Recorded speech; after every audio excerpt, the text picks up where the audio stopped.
அனைவருக்கும் இனிய வணக்கம். நலமாக இருக்கிறீர்களா? இப்பொழுது பிப்ரவரி மாதத்தில் இந்த வாரம் இனிய வாரம் என்ற ராசி பலன் நிகழ்ச்சியில் யூடியூப் சேனலில் நாம் பேச வந்திருக்கிறோம். இந்த வாரம் முக்கியமான பல விசேஷங்கள் எல்லாம் இருக்கிறது. அதை பற்றி ஒரு சில வார்த்தைகள் உங்களிடம் கூறிவிட்டு பின்னர் ராசி பலனுக்கு செல்லலாம் என்று நினைக்கிறேன். வருகின்ற 4/2/2025 அன்று ரத சப்தமி என்ற ஒரு நிகழ்வு வருகிறது. பொதுவாக தை மாதம் பிறந்து விட்டாலே உத்தராயண காலம் ஆரம்பமாகிவிடும் என்பது நமக்கெல்லாம் தெரியும். இருந்தாலும் குறிப்பாக அது எப்பொழுது ஆரம்பிக்கின்றது என்றால், தை மாதத்திலே வளரக்கூடிய இந்த வளர்பிறை சப்தமி திதியில் ஆரம்பிக்கின்றது. அதற்கு பெயர் ரத சப்தமி என்று பெயர். அதாவது சூரியன் தனது தேரை வடக்கு முகமாக திருப்பி பயணம் செய்யக்கூடிய இந்த நாள், அதாவது ஆரம்பமாகக்கூடிய நாள். இது 6 மாதம் வரை இப்படி வடக்கு முகமாக சூரியன் செல்லக்கூடிய நாளாகும். இந்த நாளில் சூரிய பகவானை நாம் வழிபாடு செய்து கொண்டால் நமக்கு கண் பார்வை போன்ற நோய்கள் ஏதாவது இருக்குமேயானால் அவைகள் எல்லாம் குணமாகும். அடுத்த நாள் என்று சொல்லக்கூடிய 5/2/2025 அன்று பீஷ்மா அஷ்டமி என்ற ஒரு நிகழ்வு இருக்கிறது. பாரத போரை நடத்தி முடித்தவர்கள் முக்கியமாக 3 நபர்கள். ஒருவர் கிருஷ்ண பரமாத்மா, ஒருவர் துரியோதனாதி குடும்பங்களுக்கு ஆலோசகராக இருந்த சகுனி என்பவர், இன்னொருவர் பாண்டவர்கள் குலவம்சத்தின் முதல்வராக இருக்கக்கூடிய பீஷ்மர் என்று சொல்லக்கூடியவர். பீஷ்மரும் பாரத போரில் இறந்தவர்தான். அவர் இறந்த நாள்தான் இந்த பீஷ்மா அஷ்டமி என்று சொல்லக்கூடிய நாளாகும். அதாவது அவர் தனது தந்தையிடம் ஒரு வரம் வாங்கி இருக்கிறார். தந்தைக்கு திருமணம் பண்ணி வைக்கக்கூடிய காலம் அது. மகனே தந்தைக்கு திருமணத்தை செய்துவிட்டு அதற்கு முன்னரும் ஒரு வரம் கேட்டு விடுகிறார். நான் நினைக்கும் நேரத்தில்தான் எனக்கு மரணம் சம்பவிக்க வேண்டும் என்று ஒரு வரம் வாங்குகிறார்.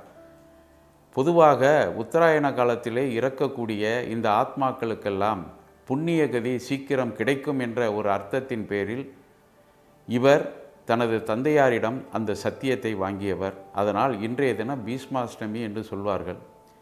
இன்று நேரம் கிடைக்கக்கூடியவர்கள் அதிகாலையிலே நதி தீர்த்தங்கள், கடல் தீர்த்தங்களுக்கு சென்று தீர்த்தமாடி வந்தீர்கள் என்று சொன்னால் நமக்கு உடலிலே இருக்கக்கூடிய நோய்கள், குடும்பத்திலே இருக்கக்கூடிய பிரச்சனைகள் இவைகள் எல்லாம் நிச்சயமாக குணமாகும். அதற்கு அடுத்த நாள் என்று சொல்லக்கூடிய நவமி என்று சொல்லக்கூடிய நாளாகும். அந்த நாளும் மிகவும் முக்கியமான நாளாக நமக்கு அமைந்திருக்கிறது. எனவே இந்த ரத சப்தமி, பீஷ்ம அஷ்டமி என்று சொல்லக்கூடிய நாட்களிலெல்லாம் நீங்கள் வழிபாடுகளை செய்து கொள்ளுங்கள். பொதுவாக இந்து மதமே வழிபாட்டிற்கு அதிகமாக முக்கியத்துவம் கொடுக்கக்கூடிய மாதமாக நமது மதம் அமைந்திருக்கிறது. அதிலும் குறிப்பாக தை மாதம் அமைந்திருக்கிறது. அடுத்த நாள் என்று சொல்லக்கூடிய 6/2/2025 அன்று தை மாதத்திலே வரக்கூடிய முக்கியமான கார்த்திகை, முருகப்பெருமானை நினைத்து தவம் இருக்கக்கூடிய, விரதம் இருக்கக்கூடிய ஒரு நாளாகும்.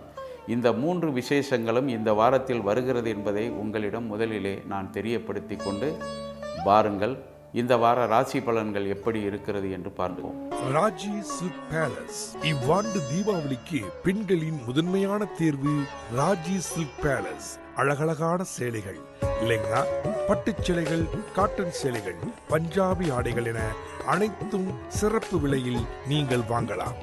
மேஷராசி நேயர்களே, சென்ற வாரத்தை போல் இந்த வாரமும் தைரிய ஸ்தானத்திலே ராசிக்கு அதிபதி செவ்வாய் வக்ரம் பெற்று உலவுகிறார். இந்த செவ்வாய் வக்ரம் பெறுவது என்பது தேவையில்லாத விஷயங்களுக்கெல்லாம் முன்கோபத்தை வரவழைக்கக்கூடிய ஒரு இடமாக அமைந்திருக்கிறது. நில சம்பந்தமான துறைகளில் ஈடுபட்டு தொழில் செய்யக்கூடியவர்கள் மிக மிக கவனமாக இருக்கக்கூடிய காலமாக இந்த வாரத்தை எடுத்துக்கொள்ள வேண்டும். அதே நேரம் விரயஸ்தானத்தில் இருக்கக்கூடிய ராகு பகவான் இரவு நேரத்தில் தூக்கத்தை குறைத்து விடுவார். ஆனால் தூக்கத்திற்கு நீங்கள் முக்கியத்துவம் கொடுத்தீர்கள் என்றால் தொழிலில் ஏதாவது சங்கடங்கள் ஏற்படும். இதையும் கவனித்து கொள்ள வேண்டும், அதையும் கவனித்து கொள்ள வேண்டும் என்ற ஒரு நிலையிலே இந்த வாரம் நீங்கள் இருக்கிறீர்கள். இது தவிர குடும்பத்தில் அமைதி, குழந்தைகள் மூலமாக நல்ல நன்மைகள் இவைகளெல்லாம் ஏற்படும். ஒரு சிலருக்கு திடீர் தனவரவுகள் வருவதற்கும் வாய்ப்புகள் காத்திருக்கிறது. ரிஷபராசி நேயர்களே, சுக்கிர பகவான் உங்களது ராசிக்கு அதிபதியாகும். அவர் மிகவும் பலமாக அமைந்திருக்கிறார் இந்த நேரத்திலே, இந்த வாரத்திலே என்றுதான் சொல்ல வேண்டும். மேலும் வாக்குஸ்தானத்தில் செவ்வாய் பகவான் இருக்கிறார். அவர் குடும்பாதிபதியாகும். குடும்பாதிபதி என்பவர் பொதுவாக புத பகவானாகும். ஆனால் இந்த நேரத்திலே நீங்கள் இந்த வாரத்திலே அவரை புத பகவானை நீங்கள் வாக்குஸ்தானாதிபதியாக நினைத்தாலும் கூட வாக்குஸ்தானத்தில் இருக்கக்கூடிய செவ்வாய்க்குத்தான் முக்கியத்துவம் கொடுக்க வேண்டும் என்ற காரணத்தால் அண்ணன் தம்பி உறவுகளில் சிறிய பிரச்சனைகள் ஏற்படலாம். எனவே உடன் பிறந்தவர்கள் ஏதாவது உங்களுக்கிடையே கருத்து வேறுபாடுகள் இருந்தால் அமைதியான முறையில் பேசி தீர்த்து கொள்ள வேண்டும் என்ற நிலையை நீங்கள் வளர்த்து கொண்டால் மிகவும் சிறப்பாக இருக்கும். உங்களது குழந்தைகள் மூலமாக ஏதாவது செலவுகள் ஏற்படலாம். குறிப்பாக உங்களது குழந்தைகள் யாராவது வெளிநாட்டிற்கு கல்வி கற்க வேண்டும் என்று நினைத்து செல்வார்களேயானால் அவர்களுக்கு நீங்கள் நினைத்த வகையில் ஏதாவது உதவிகள் கிடைக்காமல் இருந்தால் ஒரு சில நேரங்களில் வங்கிகளை நாட வேண்டும் என்பதை இந்த வாரத்திலே தெரிந்து கொள்ளுங்கள்.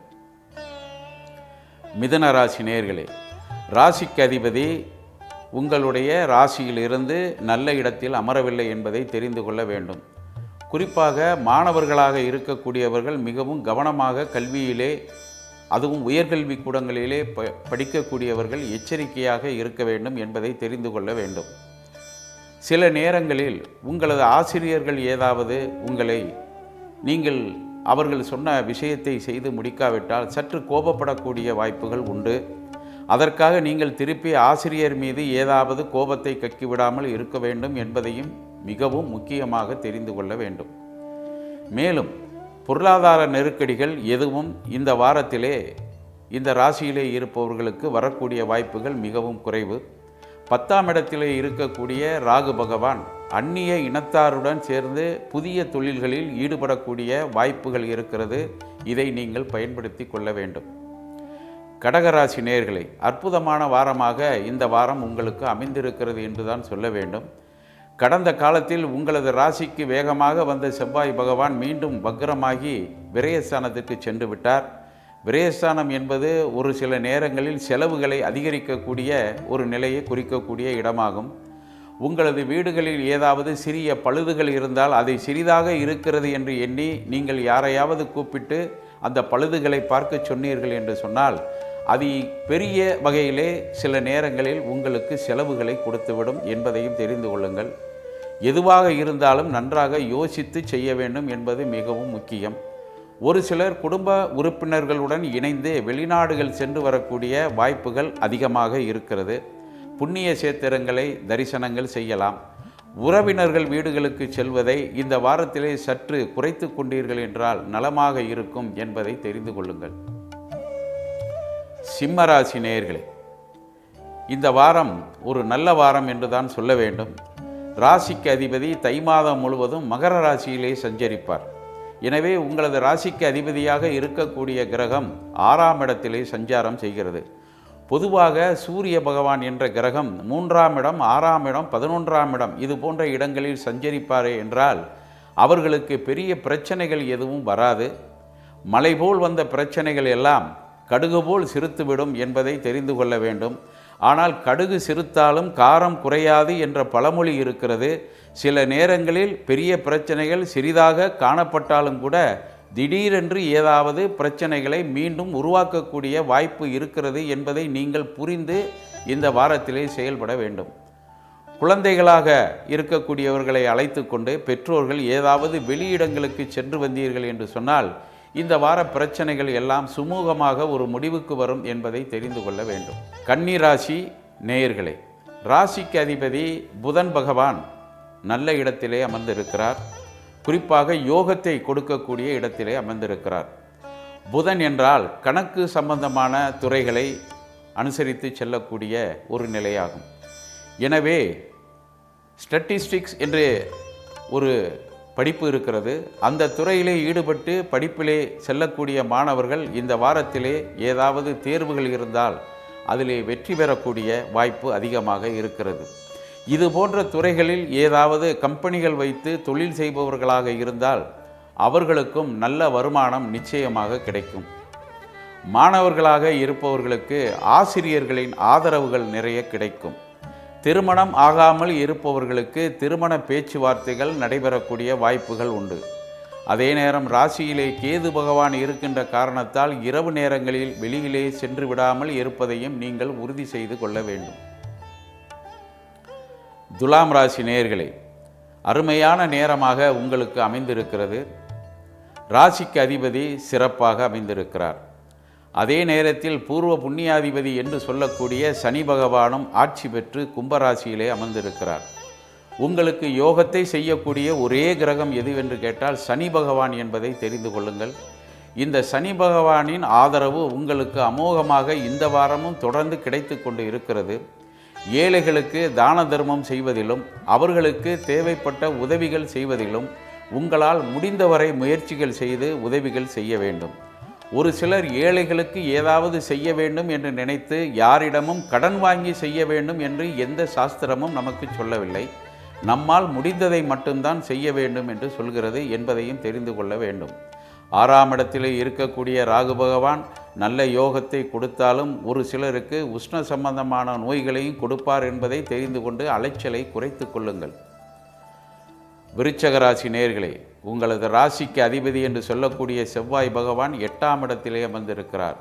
பொதுவாக 8ஆம் இடத்திலே அமர்ந்திருக்கக்கூடிய செவ்வாய் பகவான் உங்களது ராசிக்கு எவ்வளவு நன்மையை செய்வார் என்று எடுத்துக்கொண்டால் சுமார் 100லே 40 பங்கு நன்மைகள் செய்யலாம்.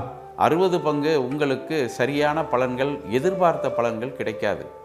நீங்கள் எதை எதிர்பார்த்து செல்கிறீர்களோ அந்த எதிர்பார்ப்புகள் நிச்சயமாக அத்தனையும் நிறைவேறும் என்று எடுத்துக்கொள்ளக்கூடாது. அதற்காக அந்த பிரச்சனைகள் நமக்கு நிறைவேறவில்லை என்பதற்காக கோபத்தை வரவழைத்து கொள்ளக்கூடாது. நம்மால் எது முடியும் என்பதை மட்டும் செய்ய வேண்டும். முடியாத ஒரு விஷயத்தை முடியும் என்று நினைத்து அகலக்கால் வைத்துவிட்டால் அதன் மூலமாக செலவுகள் ஏதாவது உங்களுக்கு தொல்லைகள் கொடுக்கலாம்.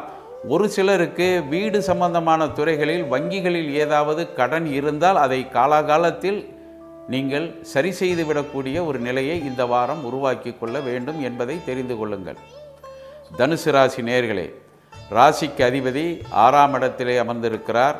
உங்களுக்கெல்லாம் தெரியும், வருகின்ற வைகாசி மாதத்திலே, அதாவது பிறக்கக்கூடிய வைகாசி மாதத்திலே குரு பகவான் இடமாறி செல்ல இருக்கிறார். உங்களுக்கு நிறைய யோகங்களை செய்ய இருக்கிறார் என்பதை தெரிந்து கொள்ள வேண்டும்.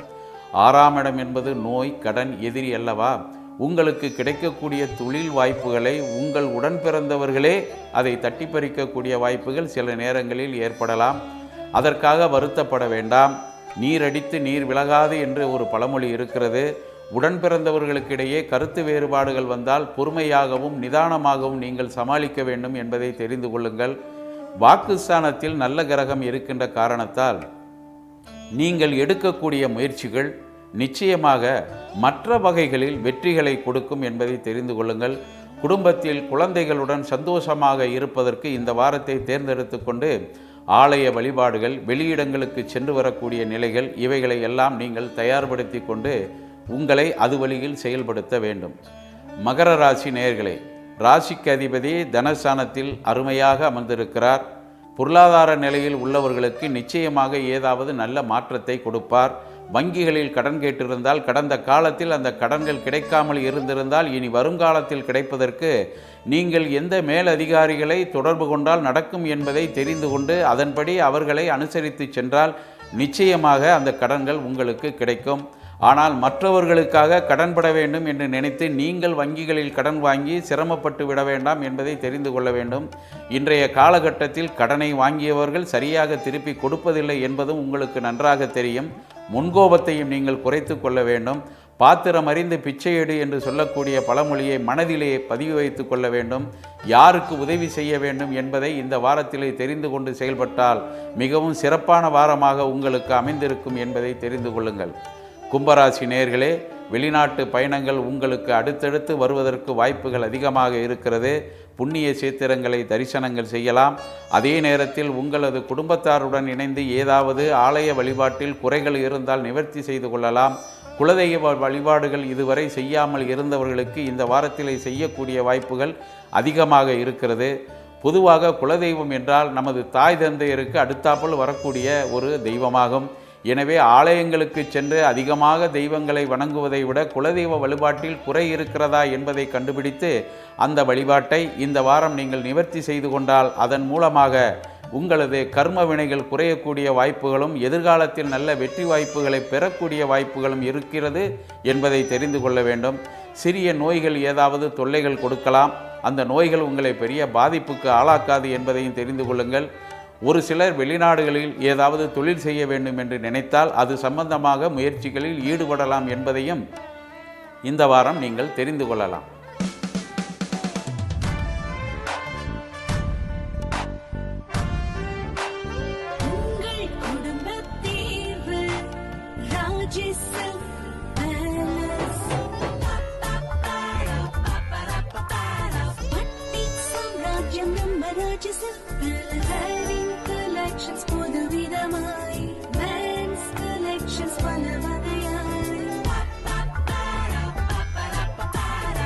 மீனராசி நேயர்களே, அற்புதமான வாரமாக உங்களுக்கு அமைந்திருக்கிறது.